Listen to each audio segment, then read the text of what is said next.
Hey guys, so it's about to start pouring down tonight, and there's something I've got to show you. I'm not really that prepared for the rain. So as usual, the koi want to be my friends. Either that or they just want food. I think it's the food actually. So, koi pond. It's got a lot of crap there. The skimmer's not working because the water level is so low. It's about to pour down, so I don't really see the point in putting the hose in it. Yeah, I probably should, but because it causes issues over here. My UV breaks siphon when this water level drops too low, and then I forget to get the siphon going, and it is a bit of a fucking issue. But yeah. I've also got a slight little leak right in this corner here. It's a weekend job because I've got to get this nice and dry. It's a good weather job, so not today.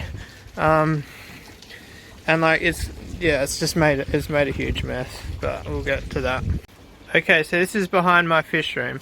So somewhere I had a bit of a memory lapse and didn't even remember about this.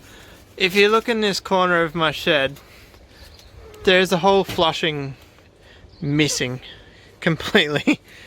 I've had a look down the side of the shed around here, and I don't actually have that flashing. I don't know where it went. I did buy this shed secondhand, so there's a possibility it never made it here. On the bright side, my neighbour is a shed builder, and he has one there for me. I've just got to, he said come over and grab it, but I haven't got around to it, which really I should have done by today, because yeah, the insulation, you can't really see, the insulation's right there, and obviously insulation doesn't really work when it's wet, and we don't need our walls rotting. So it's pretty dark in here already, eh? I'm not going to flick the light on, but so the automatic water changes is my absolute favourite thing about this room. Come to think of it, I don't think I've ever done a full walkthrough of the water change system, but my second favourite thing, some of you might know this, some of you might not. My room light, see if we can get it, is on a sensor. So I've got this one here, this is the LED light which is solar powered, so that's my room light. But as for the tank lights, LED strip,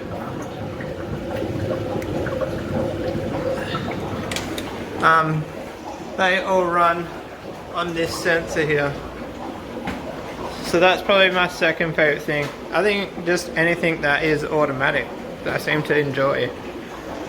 How are we going for 10? 25, so that looks like it's actually dropped. Maybe this fan, doesn't make sense, I don't know. So the fan's circulating the room better now, but that temperature gauge is reading lower. This tank, that tank's sitting higher, so that's a good thing.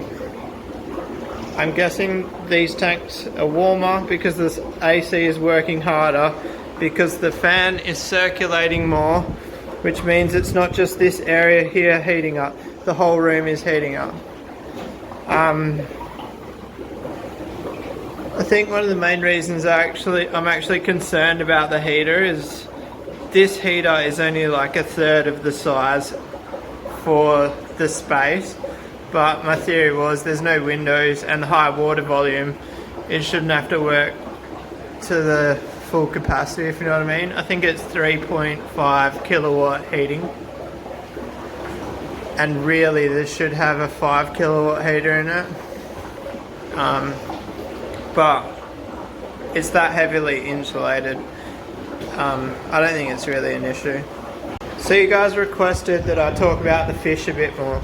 So I'm not going to do a walkthrough and show you all the fish. There's some fish in here that I like to keep to myself, and I might just do a video here and there about different groups. So these are my Nibochromis blini. They're about 5 centimeters now, maybe some of them close to 6. This is my second try with these guys, and a couple of people that I know that have tried to keep these have had dramas, but so far so good, fingers crossed. I'm feeding Vitalis cichlid pellets. This is a food that I was recommended to use. Last time I was using NLS and they bloated up straight away. They're in a 2.5 by 2.5 by 1.5 tall. The tank runs on airlift. It's 3 sponge filters. It's a 50mm PVC pipe, and it's got backy rods in it. Very simple. You can see there's a bit of algae on the bottom, but besides that, the tanks stay pretty clear.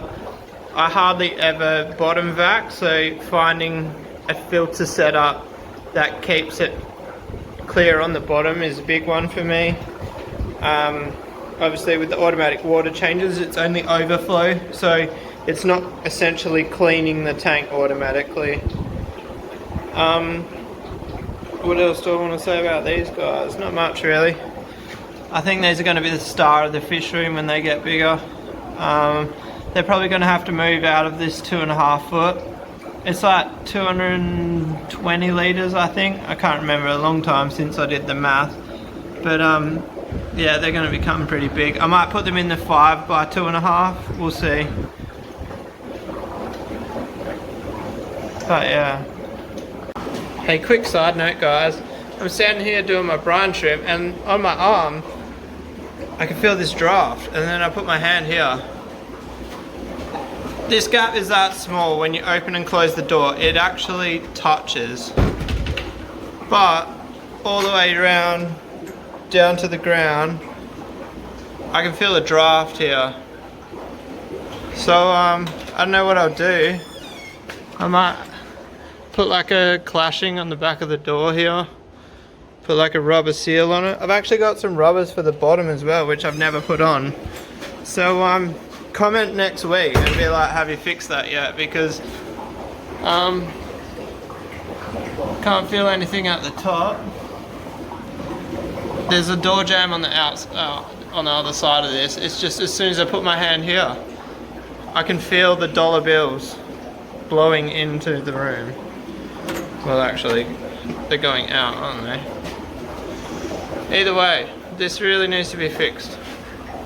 Alright guys, that's going to do it for today. So hit like, hit subscribe, and hopefully you're enjoying the content. I'll see you guys next time.